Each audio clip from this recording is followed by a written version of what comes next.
Right, in addition to our three primary trig ratios, sine, cosine, and tan, we have what are called these secondary trig ratios, cosecant, secant, and cotan. If you have a look at them, you'll notice they are just the flips of the primary ones. There's only so many combinations we can get from a triangle with three sides. And actually, these are all of them, so there you go. Yeah, so there's not really too much to know about these. For the most part, all you really want to know is that you can rewrite them using the other ones.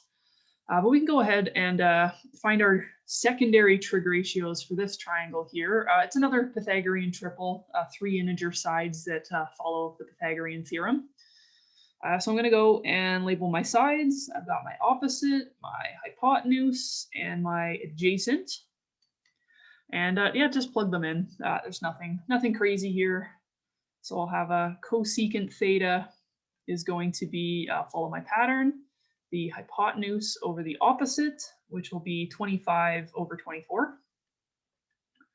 And secant theta will be my hypotenuse over my adjacent, and that will be 25 over 7. And my cotan of theta is just follow the formula, adjacent over opposite, and just plug them in, 7 over 24. So it's just kind of the flips, that's all.